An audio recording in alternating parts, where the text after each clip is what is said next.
دینهای بزرگ جهانی کدام ها بودند؟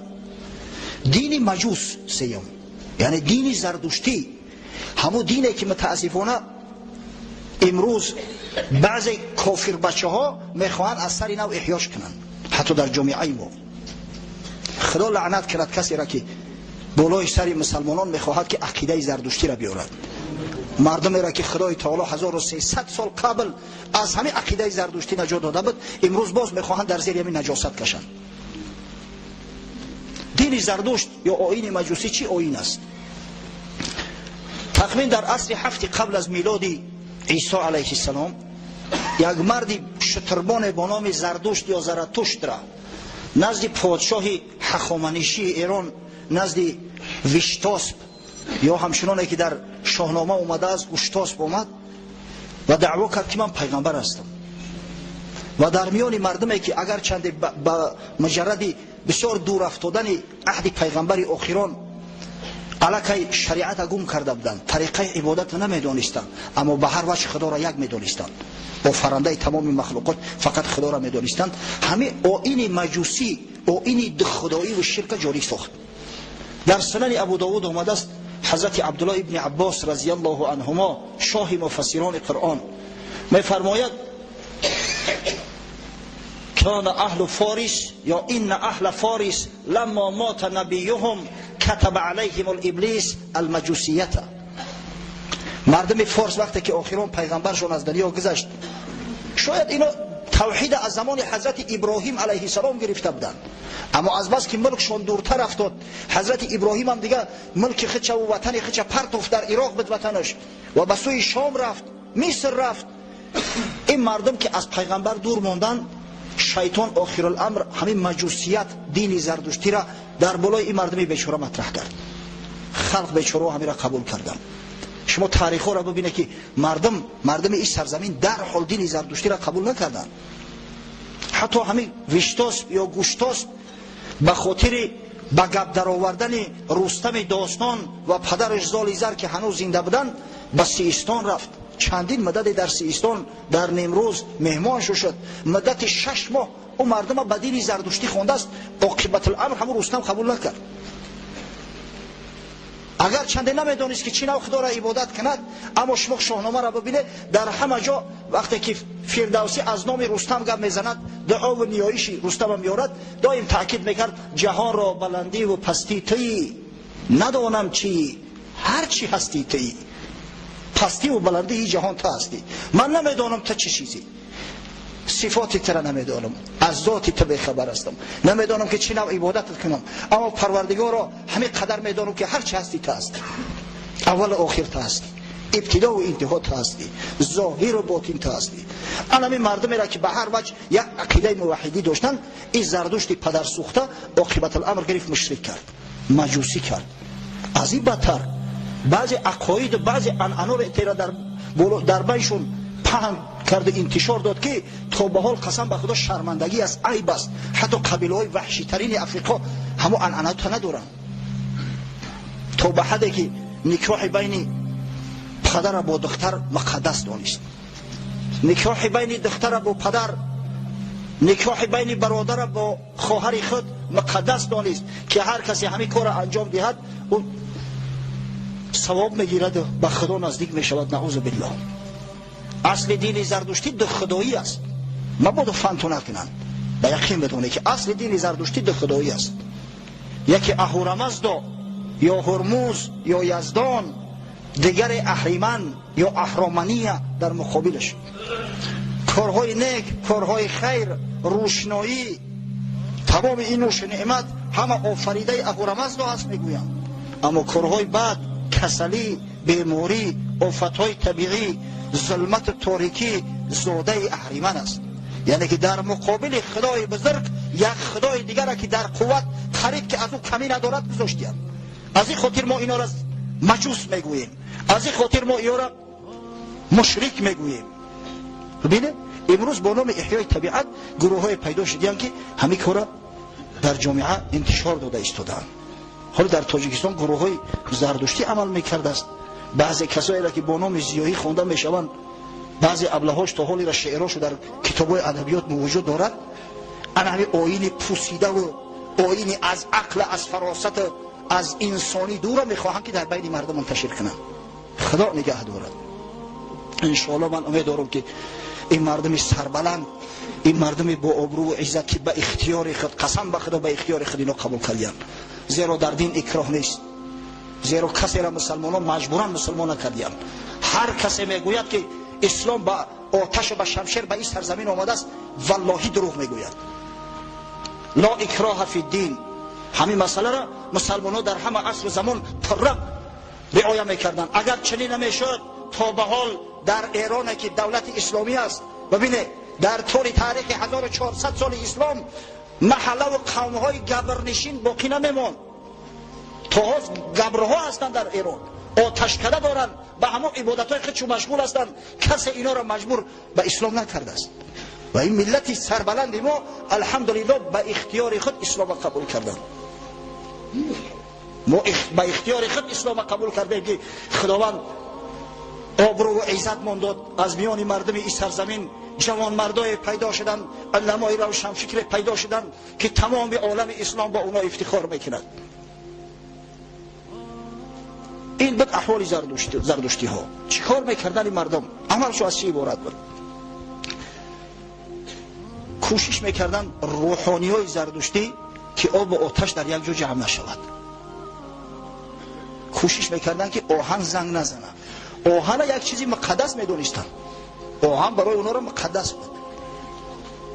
کوشش میکردن که خدای نکرده یگون انسان در زمین نگورونن که زمین نجیس شود.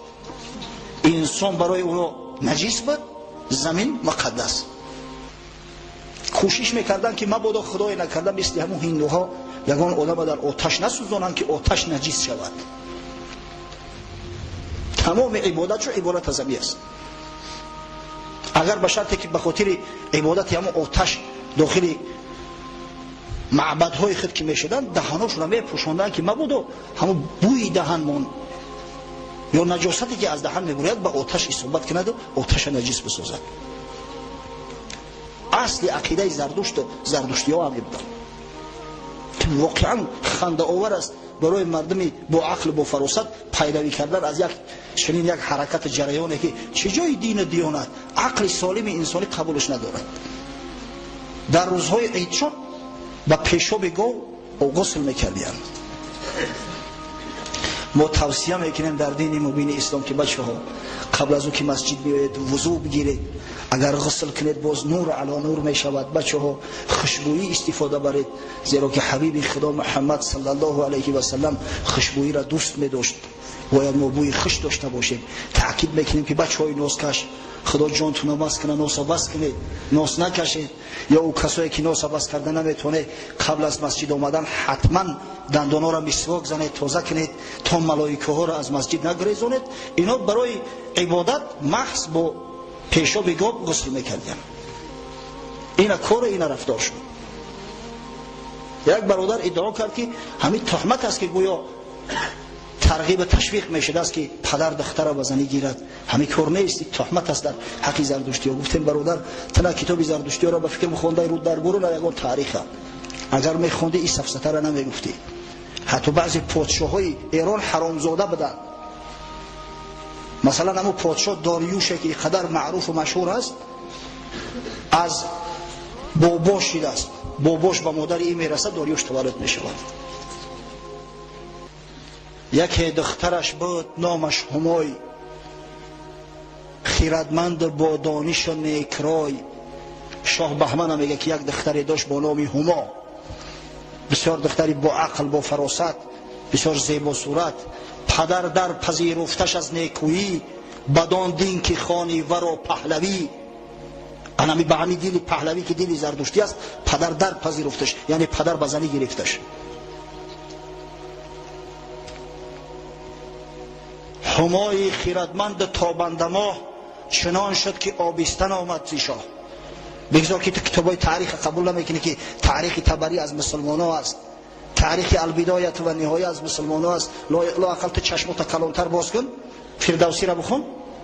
فردوسی که معریخ نیست، یک عالم دانمارکی، یک عالم دنیگی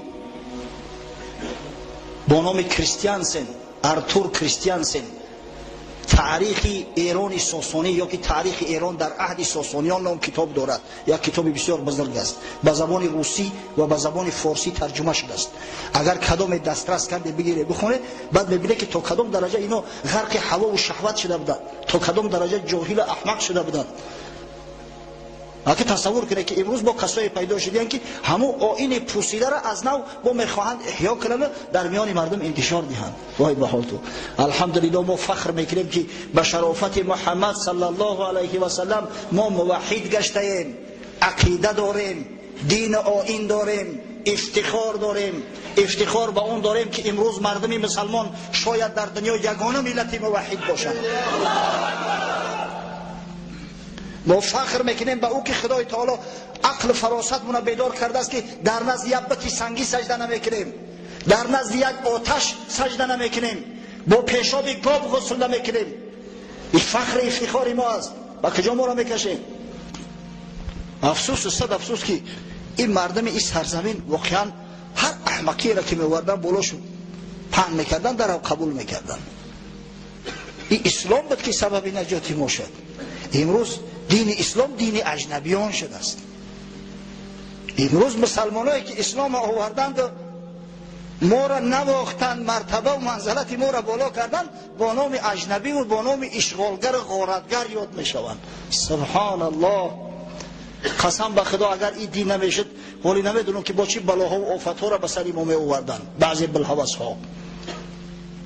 تاریخ همه ایران یا ببینه، همه ایرانی های زردشتی در عصر سوم میلادی، در ابتدای عصر سوم میلادی یک شخص پیدا شد با نام مونی، یک کتاب دارد ارژنگ، ولی بعضی همون زردشتیان آبها تعریفش میکنن، رسام خوبم بدست.